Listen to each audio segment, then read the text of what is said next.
Up to this point, the building process of Brewster, even still, as much as we got done, I think the largest part of the project right now has been planning.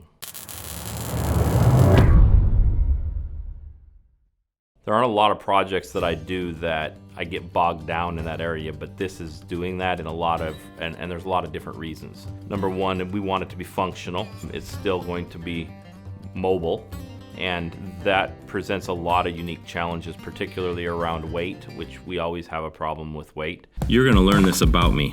I can build anything because I overbuild everything. I overbuild everything. But overbuilding it also makes it heavier. So I haven't really been able to do that.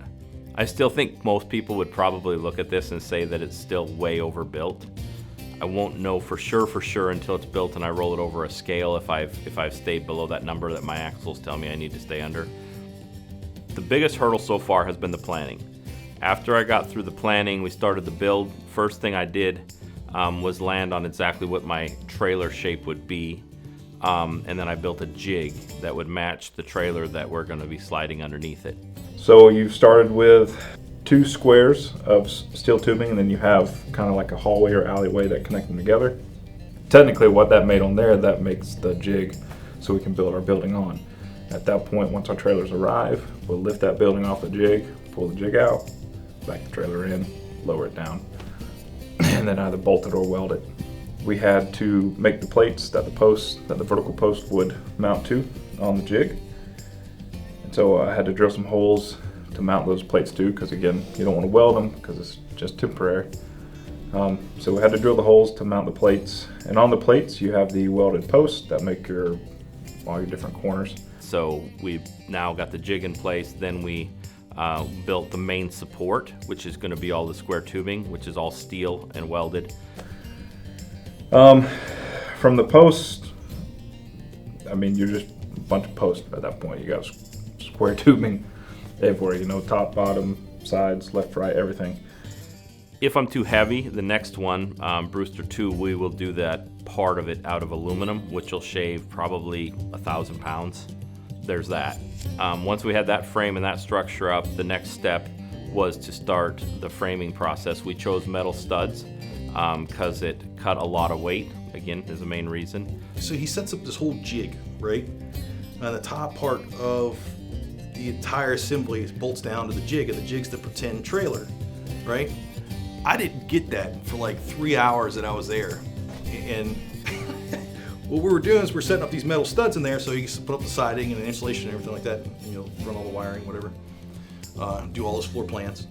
And I didn't get it was the jig, and I kept wanting to screw the studs into the jig, which you're not supposed to do, that would have pissed them off, And it wasn't until Quentin told me not to do that, when I was trying to do that I understood. And Shane even set me aside and said, hey, look, this is the jig. And I'm like, okay, why can't the door bolt to it? I just didn't get it.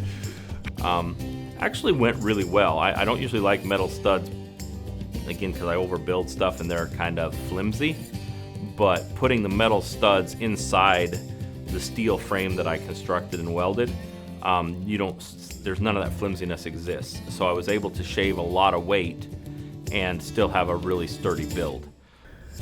From there, we had to do the metal studs. That's what made the walls up. And then, so you got your metal studs, and then you had to frame out for different things such as the door, the air conditioner, the drive-through windows. We're pretty much, I'd say 3/4 of the way done with the framing. So all I got left right now, we've got the bulk of the ceiling joists put in up there. So we got to sheet that yet. I ran out because I changed the layout, so I didn't have enough. This won't happen on the future builds, but this prototype, I keep calling it prototype because I can make a lot of excuses because it's a prototype. But framing's done with the exception of this section of the roof, and then I'm working on my drive-through windows here. So I'm gonna get back on this as soon as I get done with the fireplace for Ray's up in Dawsonville. And then I got to do the end wall. I'm waiting on that for the same reason, because I got openings there where we're going to be putting breaker panels and air conditioners and stuff like that. So I got some more thinking I have to do on that. But again, we talked about this a little bit, but those are on there now. So this is what I'm going to use to lift this thing off the jack stands, and then remove this frame, pull it completely out, and then we'll back the trailer underneath it, and we'll just set it back down, and then I'll take my posts and just pull them out, and then I'll sheet right over those holes on both sides. So this gives us a nice secure way to lift this thing up in the air. I haven't decided yet if I'm going to build the rest of these like this, because a lot of it's going pretty well. We'll see how it goes to the trailer really, or build it right onto the trailer. The trailer's already painted. I don't know that I want to be welding up on top of it, put a wood floor on it, all those things. So I don't know that I want to do that. So I've still got some thinking to do there, but that's how this is going to work. So these are the pockets that I was telling you about earlier. Framing's all done. And now we're working on putting all the metal studs in and doing the actual wall framing.